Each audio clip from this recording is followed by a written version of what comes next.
ओम नमो भगवते वासुदेवाय। अब तक श्रीमद् भागवत कथा के 9वें स्कंद के 22 अध्याय हम आपको सुना चुके हैं। आज 23वां अध्याय।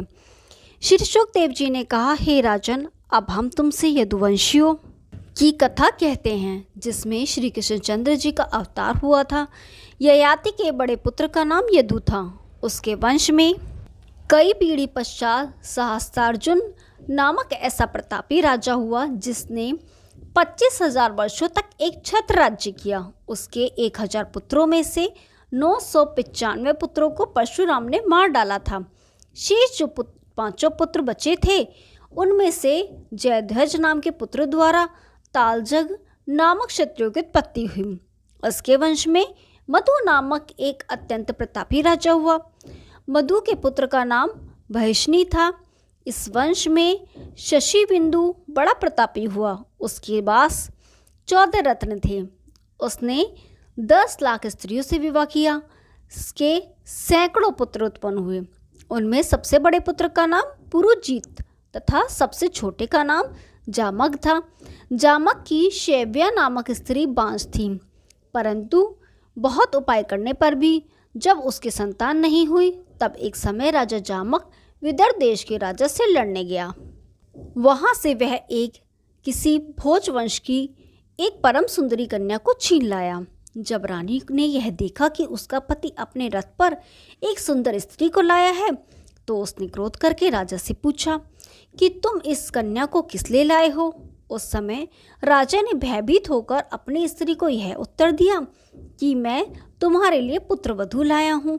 यह सुनकर जब रानी ने हंसकर कहा कि जब मेरे पुत्र ही नहीं है, तब इसका विवाह किसके साथ करोगे। हे परीक्षित, उसी समय आकाशवाणी हुई कि हे राजन, तू धैर्य धारण कर, तुझे पुत्र की प्राप्ति होगी। आकाशवाणी सुनकर राजा तथा रानी ने अत्यंत प्रसन्न होकर विश्व देवों का पूजन किया। तब उनके आशीर्वाद से उस बांझ रानी के गर्भ से एक अत्यंत तेजस्वी पुत्र ने जन्म लिया। राजा ने उस बालक का नाम विदर्भ रखा और बड़ा होने पर उस कन्या का विवाह उसी के साथ कर दिया। तत्पश्चात उसे राजगद्दी देकर स्वयं अपनी स्त्री सहित तपस्या करने के लिए वन में चला गया। ओम नमो भगवते वासुदेवाय। 23वां अध्याय समाप्त हुआ। अब 24वां अध्याय। श्री शुकदेव जी बोले, हे परीक्षित, विदर्भ के कुश, कग तथा रोमपाद नामक 3 पुत्र हुए। रोमपाद के वंश में चंदेल वंशी राजा जयद्रथ अत्यंत प्रतापी हुआ। उसके घर में शिशुपाल ने जन्म लिया। उसी वंश में देवव्रत तथा उसका पुत्र विभु ऐसे धर्मात्मा एवं ज्ञानी हुए, जिनके सत्संग से 14,065 मनुष्यों ने मोक्ष प्राप्त किया। विभु के वंश में सत्राजित और प्रसेन ने जन्म लिया। विदर्भ के पुत्रों में युयुधान और सात्यकी अत्यंत बलवान हुए। युयुधान का पुत्र सुफलक हुआ। सुफलक की गोदरी नामक स्त्री के गर्भ से अक्रूर आदि 12 बालकों का जन्म हुआ। वे सब वृष्णि वंशी कहलाए। यदु के वंश में अंधक नामक राजा अत्यंत प्रतापी हुआ। अंधक का पुत्र दुदुम्बी हुआ। दुदुम्बी के आहुक नामक पुत्र तथा आहुकी नामक कन्या हुई। आहुक के देवक तथा उग्रसेन नामक 2 पुत्र हुए। देवक के देववान आदि 4 पुत्र और देवकी आदि 7 कन्याओं का जन्म हुआ। उग्रसेन के कंस आदि 9 पुत्र और 5 पुत्रियां हुईं। ये सब पुत्रियां वसुदेव के छोटे भाई को ब्याही गई थीं। देवक ने अपनी देवकी आदि कन्याओं का विवाह वसुदेव के साथ कर दिया। कौशल देश का राजा कुंती भोज शूरसेन से बड़ा स्नेह रखता था। उसकी कोई संतान नहीं थी, अतः शूरसेन ने अपनी प्रथा नामक कन्या उसको ब्याह दी थी। इसलिए कुंती भोज ने प्रथा का विवाह राजा पांडु के साथ कर दिया। प्रथा से कुंती, जो श्री कृष्ण की भुजा थी, युधिष्ठिर आदि पांडवों को जन्म दिया। कुंती ने बाल्यावस्था में दुर्वासा ऋषि को अपनी सेवा से प्रसन्न किया था, जिसके कारण ऋषि ने कुंती को देवाहूत नाम की एक ऐसी मंत्र विद्या दी, जिसके प्रयोग से देवता चले आते थे। अतः एक बार कौमार्यावस्था में कुंती ने उस मंत्र की परीक्षा लेने के लिए सूर्य देव का मंत्र जाप किया। उस मंत्र से प्रताप से सूर्य देव उसी समय आ पहुँचे। तब उन्होंने कुंती से पूछा, हे कुंती, तूने हमें क्यों बुलाया। मैंने तो मंत्र की परीक्षा लेने के लिए यूं ही आपको बुलाया था। यह सुनकर सूर्यदेव ने कहा, हे कुंती, मेरा आना निष्फल नहीं जा सकता। मैं तेरे साथ भोग करके तुझे एक बालक दूंगा। कुंती बोली, हे प्रभु, अभी मेरा विवाह नहीं हुआ है, अतः पुत्र होने से तो मुझे दूषण लग जाएगा। सूर्य ने उसे समझाते हुए कहा कि हे कुंती, तू चिंता मत हो, तेरा कौमार्य भंग न होगा। यह कहकर सूर्यदेव ने कुंती को अपना प्रसाद दिया। उससे कुंती के कान से एक अत्यंत तेजस्वी बालक का जन्म हुआ। उसे देखकर कुंती आश्चर्यचकित रह गई। तत्पश्चात कुंती ने उस बालक को संदूक में रखकर यमुना में बहा दिया। हे परीक्षित, उस बालक का नाम कर्ण हुआ। कर्ण को तुम्हारे पितामह अर्जुन ने मारा था। अस्तु, हमने तुम्हें वसुदेव की बहन प्रथा की कथा सुनाई। अब तुम उनकी अन्य चारों बहनों का वृत्तांत सुनो। दूसरी बहन का नाम श्रुतदेवी था। वह कारुषदेव के राजा धर्म को ब्याही गई थी। उससे दंतवृक आदि पुत्रों की उत्पत्ति हुई। तीसरी बहन का नाम श्रुति कीर्ति था। उसका विवाह दृष्टकेतु के साथ हुआ। उसने सरंत्र आदि पुत्रों को जन्म दिया।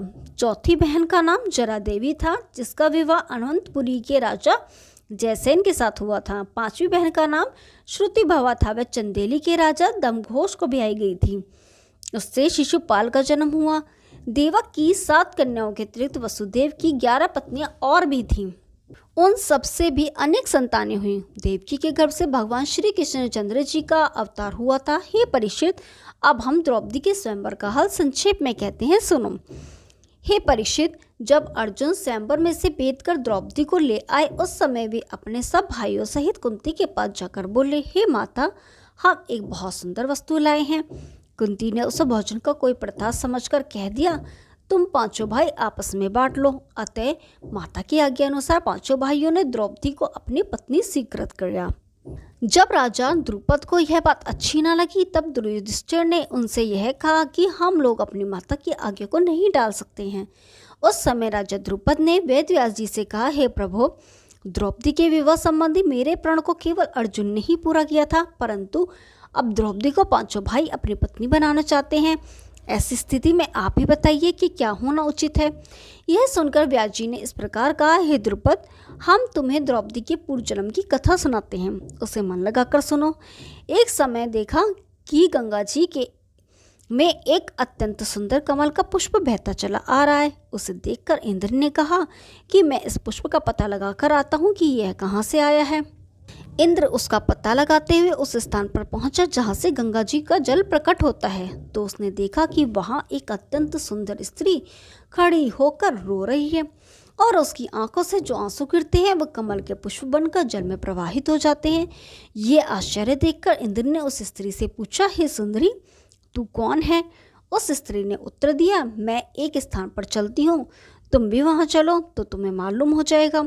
यह सुनकर इंद्र उस स्त्री के पीछे पीछे एक पर्वत पर चढ़ गया। वहां पहुंचकर इंद्र ने यह सोचा कि एक अत्यंत सुंदर स्त्री पुत्र पुरुष रत्न जटित सिंहासन पर बैठे हुए परस्पर कुछ खेल रहे हैं।